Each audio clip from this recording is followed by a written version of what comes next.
দেখেন তো এই খাবারটা চিনেন কিনা?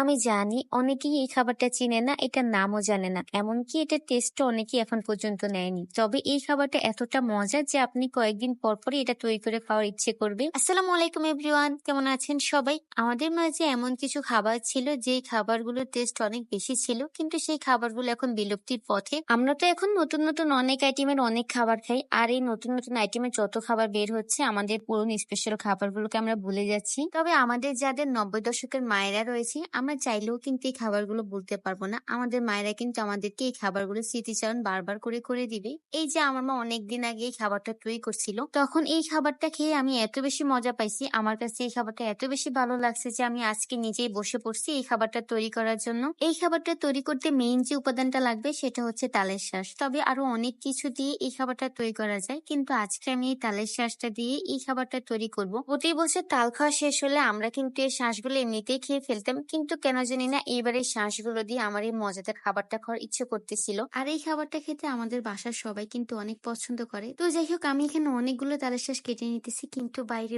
এই তালের শাঁস কাটতে যে কি পরিমাণে কষ্ট! এই শাঁসগুলো সবগুলো কাটতে আমার পুরো ১ ঘন্টা সময় লাগছে। আমি যেহেতু কাটতে পারি না, এই জন্য আমার সময় একটু বেশিই লাগছে। আমি এত কষ্ট করছি এই শাঁসগুলো কাটতে গিয়ে, আমি আমার হাতও কেটে ফেলছি। মজাদার জিনিসগুলো খেতে গিয়ে একটু কষ্ট পেলেও সেটা কোনো ব্যাপার না। তো যাই হোক, আমি সবগুলো শাঁস এখন বের করে নিতেছি। আর এই শাঁসগুলো এমনিতেও খেতে কিন্তু অনেক মজা। যারা যারা এই শাঁসগুলো খেয়েছেন তাদের কাছে কেমন লাগছে কমেন্ট করে জানাবেন। সবগুলো শাঁস তোলা হয়ে গেছে, এরপর মা নারকেল ছুলে নিতেছে। আর এই খাবারটা তৈরি করতে আরেকটা মেইন উপাদান হচ্ছে এই নারিকেল। নারকেল ছাড়া এই খাবারটার কথা চিন্তা করা যায় না। তো নারকেলটা ছোলা হয়ে গেছে, এরপর আমি নারকেল গুলো কুড়িয়ে নিতেছি। এই নারকেল কুড়ানোর বিষয়টা আগে আমি পারতাম না, মা সবসময় নারকেল গুলো কুড়িয়ে নিত, কিন্তু এরপর আমি আস্তে আস্তে মায়ের কাছ থেকে শিখে গেছি। তো যাই হোক, সবগুলো নারকেল আমার কুড়ানো হয়ে গেছে, এরপর নারকেল গুলোকে বেটে নিলাম। রান্না করার জন্য সবকিছু তৈরি হয়ে গেলে এরপর চুলার পাড়ে চলে আসছি রান্নাটা শুরু করার জন্য। তো প্রথমে তেল দিয়ে, এরপর এর মধ্যে পেঁয়াজ কুচি দিয়ে একটু নাড়াচাড়া করে, এরপর তেজপাতা দিয়ে দিলাম। পেঁয়াজগুলোকে ব্রাউন কালার করে নিব। তো এটা ব্রাউন কালার হয়ে আসলে এরপর দিয়ে দিতেছি বাটা নারিকেল। নারিকেল গুলো দিয়ে ভালোভাবে নেড়েচেড়ে মিক্স করে নিতেছি।